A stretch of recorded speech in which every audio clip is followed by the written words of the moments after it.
रांची के ओरमांझी के बीचों बीच एक ऐसी जगह है जिसे आरा और केरम गांव कहते हैं, ओरमांझी प्रखंड में है। और इस गांव की खासियत है कि ये सबसे पहले नशा मुक्त गांव है और साथ ही साथ प्रधानमंत्री नरेंद्र मोदी जी ने भी इस गांव की चर्चा मन की बात में की है। बताएंगे वो भी कि मन की बात में उन्होंने इस गांव को लेकर क्या बात की थी नरेंद्र मोदी ने।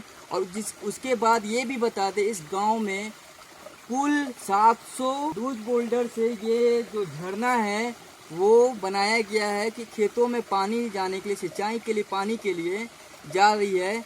और यहाँ पे बैठे हुए वन संरक्षण के अध्यक्ष रमेश बेदिया, उनसे बात करेंगे और गांव के लोग भी हैं उनसे भी बात करेंगे कि आखिर इस गांव की खासियत क्या है। और बताइए कि इस गांव की खासियत क्या है। जी नमस्कार, मेरा नाम हुआ रमेश बेदिया और मैं ग्राम वन प्रबंधन एवं संरक्षण समिति का अध्यक्ष हूँ। और अभी आप लोग आए, आप लोग का स्वागत है हम लोग के गांव में। और देखिए ये गांव जो हम लोग 2015 से हम लोग शुरुआत किए, जो पहले अन्य गांव की भांति हमारा गांव भी था, लेकिन इसका मुख्य उद्देश्य हम लोग का वन बचाओ अभियान हम लोग जो चलाए। तो वन बचाओ अभियान के तहत हम लोग एक साप्ताहिक बैठक का शुरुआत किए। और शुरुआती जब बैठक हम लोग लगातार करते गए तो लगातार करने से हम लोग को कुछ विजन निकला, हम लोग को कुछ रीजन निकला कि भाई कुछ न कुछ हम गांव के प्रति हम जागरूक हो सकते हैं और गांव के प्रति हम समाज के प्रति कुछ कर सकते हैं। तो सबसे पहले हम लोग बैठक में निर्णय लिए कि आखिर हम लोग आदिवासी बहुल क्षेत्र का गाँव है और इस गाँव पंचायत, मेरे पंचायत टुंडाहोली है और टुंडाहोली पंचायत के दरमियान में 9 गाँव है और 9 गाँव में सबसे पिछड़ा गाँव हम लोग का था। आरा और केरम 2 अलग अलग गाँव है, अलग अलग रेवेन्यू विलेज है। लेकिन जब यहाँ हम लोग का कोई पूछ नहीं था, कोई हम लोग का इज्जत मान मर्यादा नहीं थी, तब हम लोग देखे कि आखिर हम लोग को क्यों जो है सो हम लोग के समाज के बीच में पूछा नहीं जा रहा है, या हम लोग प्रखंड हो या पंचायत के गांव के लोग हम लोग मतलब नहीं समझ पा रहे हैं। तो हम लोग देखे कि आखिर कुछ न कुछ हम लोग का कमियां है जिसके कारण हम लोग आगे नहीं बढ़ पा रहे हैं। तो सबसे पहला हम लोग का कमजोरी निकला नशा मुक्ति। नशा ऐसा चीज़ है जो कि हम लोग का कोई भी समाज हो, समाज का एक अंग को तोड़ देती है, तो जिसके कारण हम लोग आगे नहीं बढ़ पा रहे हैं। तो सबसे पहला हम लोग बीड़ा उठाए श्रम ये नशा मुक्ति, और उसी में हम लोग साप्ताहिक बैठक में निर्णय लिए, हम लोग 7 निर्णय लिए। सबसे पहले हम लोग को नशा मुक्त कर देना है, गांव पूर्ण रूप से नशा मुक्त हो। श्रमदान करनी है, गांव में ऐसे कुछ हम लोग का काम है जो कि हम सरकार की ओर से डिपेंड ना रह करके हम खुद गांव के लोग कर सकते हैं, तो श्रमदान से। जी एक बात और है कि सरकार, आप लोगों ने इतनी अच्छी काम की, पहले नशा मुक्त अभियान चलाया, उसके बाद नशा मुक्त हो गया, पूरा गांव आरा और केरम गांव नशा मुक्त हो गया। तो हमने भी देखा है कि आते हुए कि नशा मुक्त गांव है कि जहाँ कुछ भी नशा का पदार्थ चीज़ नहीं मिलती है। लेकिन फिर उसके बाद आप लोगों ने चेक डैम निर्माण करने का कार्य किया, कितना सफल हुआ और कितना मेहनत लगा आप लोगों को करने में। जी देखिए सर, सबसे पहले हम लोग श्रमदान का जो बात हम जो किए थे, तो श्रमदान में हम लोग ये लूज बोल्डर स्ट्रक्चर जो हम जिस स्थान पर बैठे हुए हैं, ठीक इससे बगल जो है बड़ी वाली जो है, ये मन की बात में हम लोग का प्रधानमंत्री भी संबोधित कर चुके हैं। और श्रमदान का मतलब होता है कि हम कुछ ऐसे काम करें जो सरकार पर डिपेंड ना रहे।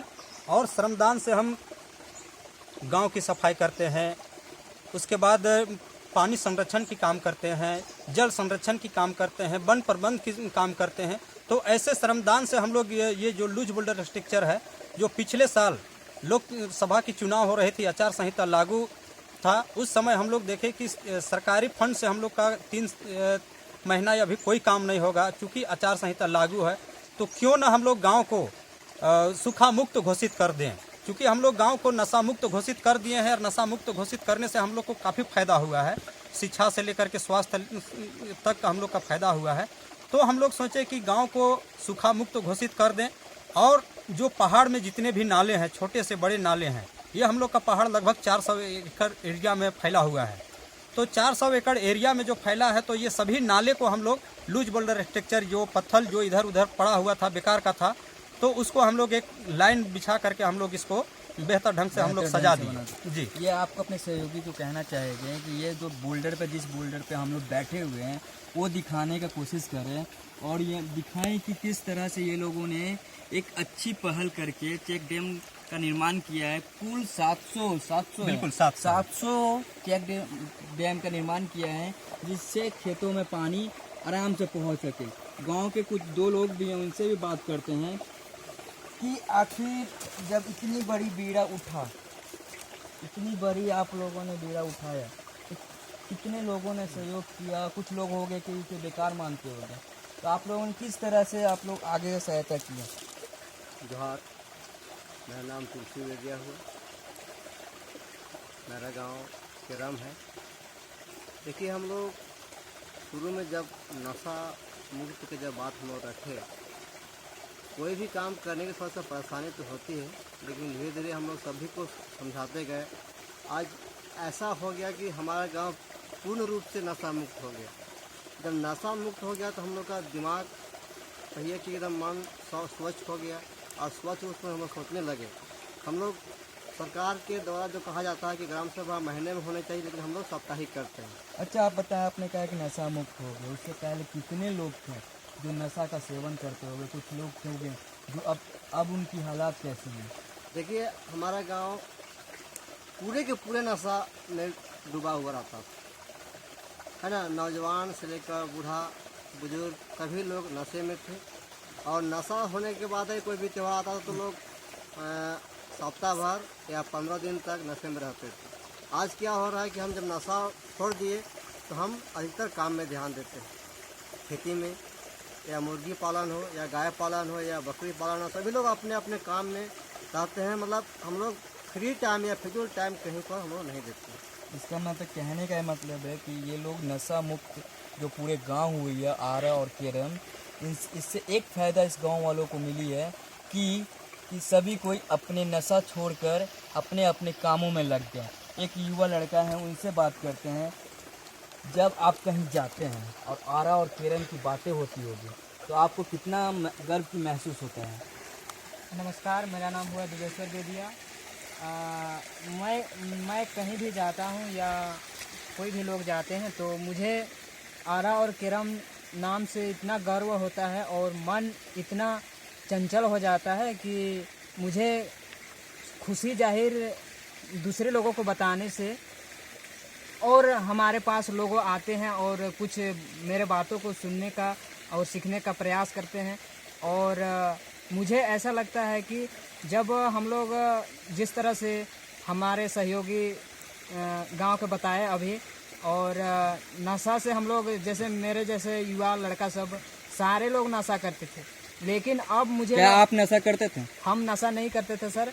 और हमारे जितने भी उम्र दरार के लोग थे सारे लोग, और महिला सबको तो इतना घृणा नज़र से हम लोग मतलब जितने भी नशा करते थे वो सब देखते थे कि महिला को ज़्यादा और कठिनाई पहुंचाती थी और परेशानी होती थी। इसमें बच्चे का भी परेशानी होता था, क्योंकि बच्चे पढ़ नहीं पाते थे। पढ़ने के साथ साथ उसका स्वास्थ्य का ध्यान नहीं दिया जाता था, ना खाने पीने का ध्यान दिया जाता था। लेकिन मुझे नशा मुक्ति होने के कारण आज मुझे ऐसा लग रहा है कि सभी लोग अपने अपने बच्चे को दूध पिलाते हैं और समय से स्कूल भेजते हैं साफ़ सुथरा करके। और मुझे जितना भी अभी मनरेगा योजना से काम चल रही है उसमें हम लोगों का अच्छा खासा जो 100 दिन का माइंडेज है, तो उसमें सारे लोग काम करते हैं और वही पैसा से हम लोग अभी लग रहा है हम लोग को। पहले तो हम लोग का अकाउंट में एक भी पैसा नहीं रहता था, लेकिन अब सारे मजदूर के पास 10,000 से 15,000 तक हम लोग का अकाउंट में पैसा ऑटोमेटिक रहता है। और हम लोग का वो पैसा जब चाहे तब हम लोग बैंक से निकाल कर अपने शिक्षा के क्षेत्र में हो चाहे स्वास्थ्य के क्षेत्र में हम लोग उसको खर्च करते हैं। जैसा कि इन लोगों ने बताया कि नशा मुक्त होने से भी फ़ायदा पहुंचा पूरे गांव वालों को, खास करके महिलाओं को भी पहुंचा, क्योंकि उनके घर में अब नशा करके कोई नहीं आता है। और भी बात पूछते हैं, मनरेगा के तहत हमने देखा कि रास्ते में आए कि चेक डैम बनाया जा रहा है और भी बन रही है, उसमें मनरेगा के तहत सरकार की योजना जो चल रही है, तो उसमें सभी कोई लगे हुए हैं। तो उसमें लगे हुए कितने लोग हैं, काम कर रहे हैं? और सर देखिए, मनरेगा के तहत हम लोग का जो भी गांव में काम हुआ है तो सबसे ज़्यादा फोकस हम लोग का मनरेगा से हुआ है। सबसे पहले हम लोग डोभा का काम किए, जो खेत का पानी को खेत में हम लोग रखने का काम किए। उसके बाद जो टाण है, प्रति टाण जिसमें खेती नहीं हो पाती थी, उसमें हम लोग लगभग 70 एकड़ में हम लोग टीसीबी का काम किए। उसके बाद ये जंगल है, जंगल में हम लोग लूज बोल्डर का काम किए। अभी फ़िलहाल हम लोग के गांव में मजदूरी जो निकल रहा है, अभी थोड़ा सा स्थिति भी है कि धान पक गया है तो धान कटाई भी है। फिर भी हम लोग के खास करके केरम में अभी 45 से 50 लोग अभी काम कर रहे हैं सुबह शाम। और धान काटने के बावजूद भी कुछ टीसीबी का काम हो रहा है। अभी पानी टैंक जो अभी यहाँ देखे आप लोग खुदाई हो रही है, इसको करने का यही रीज़न है कि ये झरना का पानी जो बेकार सालों भर बह के जो बर्बाद होता है, वो पानी को हम लोग वहाँ स्टोर करेंगे। हौदा के रूप में हम लोग उसको बना रहे हैं और उसको स्टोर करेंगे और वो पानी स्टोर पानी को हम लोग खेतों में अच्छी तरह से हम लोग उपयोग कर सकते हैं। जैसा आपने बताया कि स्टोर करके उपयोग कर सकते हैं, तो आप जो एरिया है, पहाड़ी इलाका है, पठारी ज़मीन कहा जा सकता है इसको, इस ज़मीन पर खेती करके आप लोग इतने आगे बढ़ रहे हैं, तो इस ज़मीन में कितना मेहनत करना पड़ा शुरुआत में? देखिए सर, सबसे पहले हम लोग का कहावत है और सही बात है कि भारत कृषि प्रधान देश है और कृषि पर ही हम लोग निर्भर हैं। हम लोग के गांव में किसी प्रकार के से कोई सरकारी जॉब भी नहीं है और हम लोग का पूर्वज लोग, पिताजी लोग, खास करके अगर 5 साल पहले की अगर बात करें तो तरीका से हम लोग का खेती नहीं हो पाती थी, जैसे तैसे खेती होता था। लेकिन जैसे हम लोग नशा मुक्त का काम किए है ना, तो उसके बाद हम लोग तकनीकी ढंग से हम लोग खेती कर रहे हैं। और जो रासायनिक खाद का उपयोग करते थे, रासायनिक खाद का उपयोग अभी हम लोग नहीं कर रहे हैं, जैविक खाद का उपयोग कर रहे हैं। और हम लोग गांव का नाम उसको दिए हैं प्राकृतिक खेती। प्राकृतिक खेती के तौर पर हम लोग अभी काम कर रहे हैं और सभी किसान और सभी गांव के महिलाएं पुरुष अपने अपने खेती में ज़्यादा योगदान दे रहे हैं। और सबसे बड़ी खुशी की बात है हम लोग को कि जो लॉकडाउन जो इधर चालू हुआ, जो कोविड-19 के कारण से, और सभी जगह के लोग मीडिया के माध्यम से, पेपर के माध्यम से आने लगा कि वहाँ भुखमरी से ये कारण हो रही, वो कारण हो रहे। लेकिन हम लोग के गांव में खास करके उस समय हम लोग को अच्छा लगा कि वो कारण तो बनी, लेकिन हम लोग का सीखने का बहुत अच्छा एक हम लोग का समय था। और जिसके कारण हम लोग लॉकडाउन के कारण हम लोग बढ़िया तरीक़ा से खेती करने का भी काम किए और सभी लोग जो है सो अपना अपना कुछ न कुछ पहले की अपेक्षा आमदनी को बढ़ा के रखे हुए हैं। इतना होने के बाद इस सब कर, लेकिन कोई प्रशासन अधिकारी के इतना उस पर नज़र नहीं है। आरा केरम गांव में इतने अच्छे कार्य आप लोग पूरे गांव वाले लोग मिलकर कर रहे हैं। यहाँ तक कि प्रधानमंत्री भी इस गांव का नाम लिए हैं, इस गांव के बारे में जाने हैं, मुख्यमंत्री जी को भी पता है। लेकिन क्या अभी नई सरकार है, इससे कितनी उम्मीद है आप लोगों को?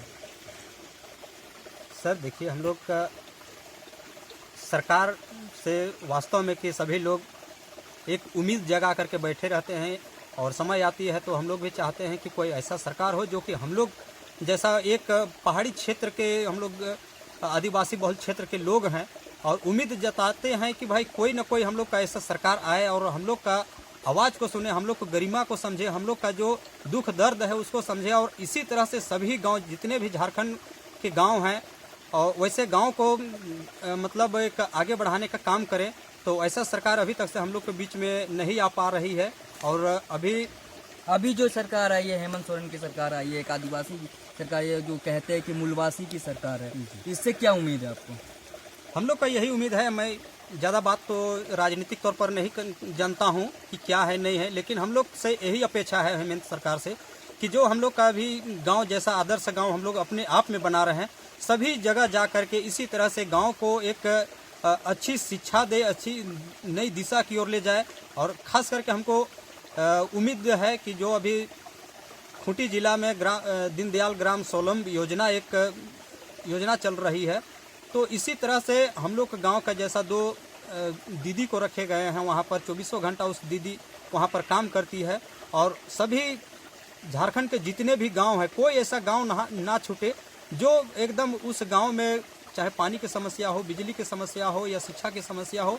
तो हम लोग चाहते हैं कि जो हम लोग जो बीड़ा को उठाए हैं, इसी तरह से हम चाहते हैं सरकार से कि सभी गांव में सभी जगह जा कर के इसी तरह से बीड़ा उठाए और एक आत्मनिर्भर जो बात आती है, आत्मनिर्भर राज्य बने, आत्मनिर्भर राज्य बनेगी तो हम लोग का जो है सो देश विकास होने से कोई नहीं रोक पाएगा। इन गांव वालों का मानना है कि आत्मनिर्भर बने और नई सरकार हेमंत सोरेन से भी ज़्यादा उम्मीद है कि इस गांव में एक नई योजनाओं के तहत ग्रामीण लोगों के लिए, एक आदिवासी समाज के गांव के लिए एक नई विकास करें। सारे जितनी भी सरकार आती है और जाती है सब एक एक सांसद ग्राम लेते हैं, सांसद गांव लेते हैं, लेकिन इस गांव की खासियत क्या है वो आपको बताने का कोशिश किए हैं हम लोग, इस गांव की खासियत। लेकिन जितनी भी सांसद विधायक होते हैं जो गांव को गोद लेते हैं उतनी सुविधा नहीं मिलती है जितनी सुविधा इस गांव में इन गांव के ग्रामीणों द्वारा बनाया गया है। अपने सहयोगी के साथ मैं विशु विशाल, झारखंड न्यूज़ 9 रांची। आपके शहर रांची में पहली बार एक साथ डांस प्लस फिटनेस, जहां आपको मिलता है जुम्बा, योगा, साथ ही साथ हेल्थ चेकअप और फिजियोथेरेपी भी। तो अब देर किस बात की, आज आइए संवाद डांस क्लासेस और अच्छे स्वास्थ्य के लिए करें शुरुआत। Harmu housing colony, Patel park, Ranchi.